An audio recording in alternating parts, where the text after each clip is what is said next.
Pode colocar a sua mensagem, aquela principal, Kika. Só a primeira, que eu só tenho 2 slides. Então, eu vou começar falando o porquê da escolha desse livro. Eu escolhi o livro que se chama Depressão, do Richard Simonet. Eu li ele em agosto. E por que eu escolhi esse livro? Porque foi uma das vezes que eu tive que aprender a ficar com a minha boca fechada, há muito tempo atrás. Porque eu nem conhecia o espiritismo, eu estava num grupo de amigos e falando sobre depressão. Eu fui uma pessoa que eu nunca tive depressão, não sabia o que era isso. E de forma errônea, né, num grupo, eu abri minha boca e tomei, não só nos dedos, né? Uma pessoa chegou para mim e disse: você não pode falar sobre isso? Você nunca teve? Você não sabe o que é. E hoje, a depressão não é mais a doença do século. É uma doença que vai cada vez aumentar mais, né? Então, é uma coisa que a gente tem que estudar sempre. E o ano passado, quando a gente estudava ali na mesa, que a gente tinha um grupo, né, mais fechado, a gente resolveu falar sobre depressão, né? A Angélica fez slides e tudo. E o que foi legal foi que várias pessoas que tiveram a depressão levantaram e contaram o que eles passaram e como fizeram para sair, né? Então vamos lá. O livro tem alguns personagens. Primeiro é o Clóvis, um médico de 50 anos, casado com 2 filhos, que procura ajuda num centro espírita por motivo da depressão. Ele tem a esposa que era evangélica, dentro de casa, 2 filhos que frequentavam a mesma igreja e uma sogra que morava junto para ajudar evangélica. Eu costumo dizer que toda sogra para ser boa tem que ter uma bela pitada de megera. Isso é evangélica. Então, de destaque do livro tem o Luciano, que é o diretor do centro espírita, que faz a função de entrevistador e o atendimento fraterno. E um dos motivos da obsessão dele, da depressão dele, são os 2 obsessores. Aqui a gente vê um obsessor dessa vivência e um obsessor de vida passada. Então, ele começa indo no centro espírita e explicando para o coordenador do centro o que ele sentia, qual era a palavra que ele decifrava a depressão, que é: não é que eu pretenda matar-me, quero apenas desaparecer, sumir, livrar-me desta horrível sensação de vazio e inutilidade da existência. Descreve bem o que as pessoas, né, com depressão sentem, né? O que ele recebeu lá? Ele recebeu indicação para tratamento com palestras, passes e vibrações à distância. E o Luciano, que era o coordenador da casa, conseguiu que ele compreendesse que, além da depressão, que pode ser vinda de origem congênita, né, vindo de herança familiar, ela pode ser ambiental e espiritual, e que o melhor tratamento para ele seria o trabalho de favorecimento ao próximo, para se ajudar. E então, apesar da esposa, filhos e sogros que viviam, né, evangélicas, que viviam na mesma casa e não aceitaram a situação de ir para o centro espírita se ajudar, isso complicou bastante. Porque, como já vimos, né, em todos os outros livros, os obsessores se infiltram, né, conforme a nossa vida. Eles estigam tudo que eles precisam e eles vão em cima dos mais fracos, dos que, né, não se ajudam muito. Então, e Clóvis, ele dormia sob efeito de psicotrópicos e ele se afastava do corpo. Como ele não entendia muito bem o que acontecia com ele, um dos obsessores de vida passada, que era o mais vigoroso, ele se aproveitava da situação e se mostrava para ele em forma de um tarefeiro da casa espírita, indicando o que ele tinha que fazer, e ele espiritualmente deixava-se levar pela indicação errônea, né, por conta de toda a medicação. E daí, com essa hipnose, era incutido que cada vez que ele se dispusesse a um tratamento na casa espírita, que ele dormisse. Então, cada vez que ele ia para um tratamento para se ajudar, ele tinha muito sono. E a pior hora que mais ele se sentia deprimido era pela manhã, porque era onde ele acordava e estava mais reforçado dentro do pensamento dele todas as ideias que ele teve, né, durante a noite pelos obsessores. Ele era também atacado e confundido no exercício da sua profissão durante o sono e os seus familiares. Mas mesmo com todos os problemas de saúde, não se afastava do seu trabalho, onde era um profissional sério e estudioso. Seu senso de responsabilidade e dedicação ao dever ficavam evidenciados, apesar de persistir a sensação de que seria melhor desaparecer. A solução para enfrentar a pressão feita por obsessores é a firmeza no propósito, dispondo-se a superar os obstáculos que surgem. A perseverança resultará em breve na desistência das entidades perturbadas ao verificar um empenho infrutífero. Tudo isso a gente falou muito hoje, né? Todos os livros focam na mesma coisa, né? Certa noite, o Clóvis sonhou que estava sendo levado para uma caverna. Muitos já fomos para várias cavernas. Então, e ele sonhou que 2 homens seguravam ele, só que ele nem identificava, não sabia o que eram os obsessores que estavam segurando ele, né? E ele teve uma visão de uma jovem muito atormentada que se estendeu reclamando abandono. E no sonho ele identificou na vida atual essa jovem como uma ex-amante no tempo que ele começou a faculdade, que ela engravidou e que veio cobrando muita coisa dele, e ele se achava muito jovem, né, para conseguir, né, se achava muito jovem para conseguir estabelecer uma união, até porque ele estava começando a vida, né, e não assumiu a responsabilidade. Dispensou a namorada, né? E soube que no dia seguinte ela tinha sofrido um acidente e tinha vindo a falecer. Só que não foi isso, ela se suicidou. E foi constatado, né, que era não foi falado que era um suicídio. Tudo levou a ver que era um acidente. Então, mas ele nem ficou sabendo, pensou que ela tinha morrido e no final, né, ele só foi se identificar e ver o que estava ocorrendo quando ele sonhou com essa caverna e viu ela lá dentro. Mas também não contou nada para a família, né? Vou contar, é uma história passada, que já foi. Mas ocorre que os obsessores ficam em cima, né, e cobrando.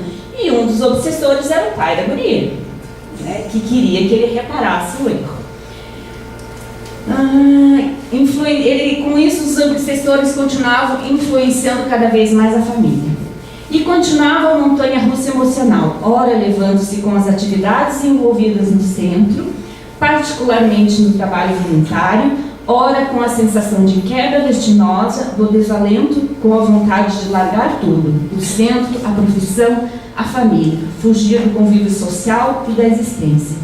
Visto que, além dos recursos mobilizados em seu benefício, tem os compromissos kármicos, ligações pretéritas com espíritos perturbados, que não são desfeitas do dia para a noite. Aqui, a obsessão pode ser uma consequência da depressão, mas também é possível que a depressão seja consequência da obsessão. Causa e efeito se conjugam e fica difícil estabelecer qual apareceu primeiro. E depois, então, sendo recolhidos os obsessores, né, com todo o tratamento, com toda a história do livro, que não dá para contar tudo, né, ele só conseguiu se livrar daquele obsessor, daquele compromisso que ele teve com aquela pessoa que ele levou ao suicídio, ela vindo novamente no seio familiar com problemas mentais por conta do suicídio, certo? E aqui fala daí que o espírito de vestimenta frágil, carnal, levou todos os seus familiares aos cuidados, fechando as brechas de desarmonia familiar. Bem interessante.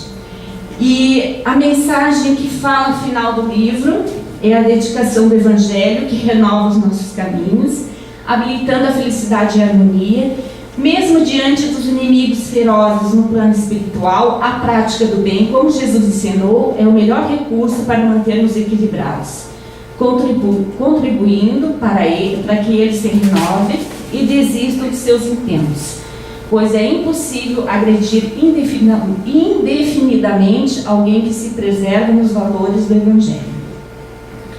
E daí, Clóvis trocou o repetido texto, que ele não pretendia matar-se, queria apenas sumir, livrar-se dessa sensação horrível de vazio e inutilidade da existência, por outro texto que nos diz: não é que eu queira apenas viver, desejo ser útil, prestar serviço ao próximo, acentuar essa divina sensação de plenitude, de comunhão com as fontes da vida, pois quem não vive para servir, não serve para viver. Essa é a história do livro. E dentro do livro, teve alguns pontos que eu achei legal para trazer para vocês. Primeiro, a visão dos idosos. Durante o livro, explicou que quando nós reencarnamos, o corpo físico se situa numa armadura que inibe o contato com a espiritualidade. Ficamos limitados aos 5 sentidos. Na velhice, com o enfraquecimento físico, se afrouxam esses laços que nos prende à matéria, abrindo espaço para o contato com o além. É um fenômeno natural que não guarda nenhuma relação e influência demoníaca. Então, às vezes, as pessoas passam uma vivência inteira sem sentir a mediunidade, mas quando se afrouxam aqueles laços que está na hora de desencarne, começa a ver estrelinha para todo lado, né? Segundo, as aventuras extraconjugais que ocorreu no livro podem representar uma feliz descontração para espíritos imaturos, mas constituem um alicate terrível para aqueles que têm consciência de sua responsabilidade e senso moral desperto. Isso já foi falado aqui sobre a família também, né? É importante darmos atenção aos nossos impulsos que surjam para visitar, amparar ou socorrer alguém. Quando dispomos a ouvir apelos do alto, passamos a distribuir bênçãos ao redor dos nossos passos. Muitas vezes a gente, vou lá visitar aquela fulana. Não vou hoje não, mas aquilo insiste, é para ir mesmo. Porque às vezes você vai poder ajudá-la muito. O suicídio não é raro, é fruto de um impulso de momento, inspirado por espíritos obsessores que querem o nosso fracasso. Geralmente, todo suicida tem um empurrando atrás, né? Ou vários. Né? O trabalho de vibração à distância é de grande valor, viu? As pessoas que trabalham na vibração à distância, não só pelos benefícios que prestam às pessoas que recebem, mas também geram um foco magnético que atrai espíritos que, consciente ou inconscientemente, estejam perturbados.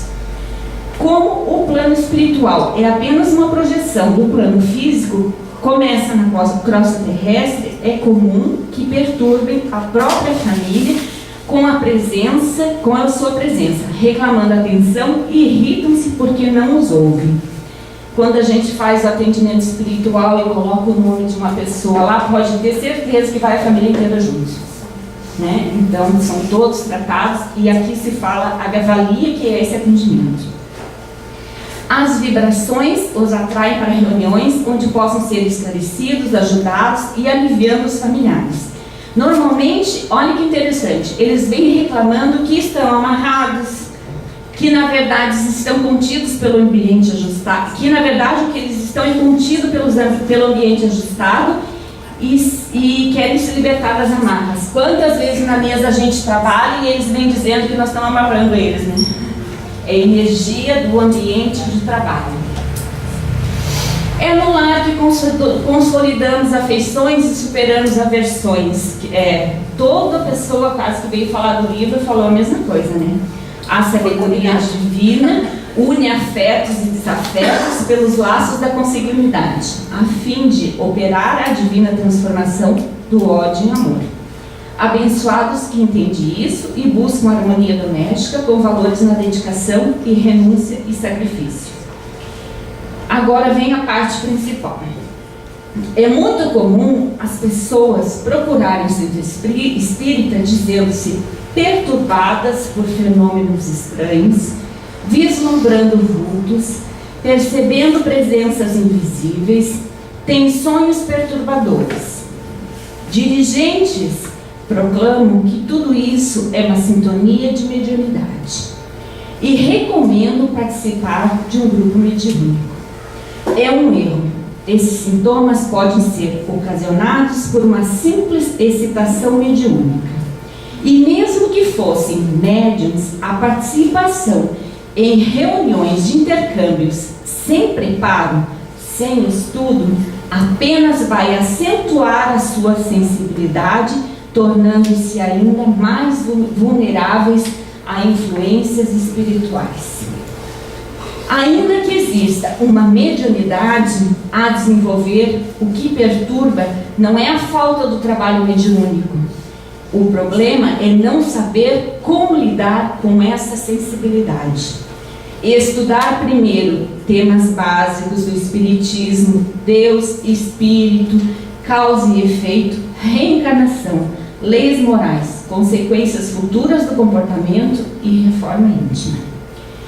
Com tudo isso, veio muito a calhar para mim, porque nós, quando estamos lá, mesmo que a gente veja que a pessoa precisa de um desenvolvimento mais aprofundado na mediunidade, de certa forma, nós erramos, né? Porque a gente indica que as pessoas precisam vir para o curso de apometria sem nenhum preparo. Por isso que agora nós vamos começar a indicar, não para nós que já estamos aqui, mas para aquelas pessoas que vão começar a estudar, que comecem pela segunda-feira ou pelo sábado, estudando o Evangelho, estudando causa e efeito, estudando o Espiritismo. Porque é complicado, quando eu falei para você, Heloísa, que trouxe o menino hoje, que eu disse que ele podia ficar porque era estudo de livros, de repente ele não está pronto. A gente pega aquela nossa vizinha para não ir sozinha, a gente pega aquele filho que só hoje resolveu vir, aquela pessoa que a gente sabe que precisa, que é a nossa visão, que precisa desenvolver a mediunidade, mas não está preparado. Não, mas hoje eu consegui trazer ele, mas trouxe na hora errada, porque ele precisa vir primeiro com a base. Com tudo isso, a gente já tinha se programado para o ano que vem fazer um estudo diferenciado na quinta-feira, e com tudo isso veio a calhar, né? O ano que vem não vai ser chamado de estudo, vai ser chamado de curso. Nós vamos ter matrículas, a pessoa vai vir, ter a responsabilidade de vir do começo ao fim, sem faltas, nem que seja para estudar a mesma coisa. Ver A Bíblia é uma só há 2000 anos. A Bíblia é uma só há 2000 anos, certo? Mas vai ser cobrado, porque um dia a gente aprende.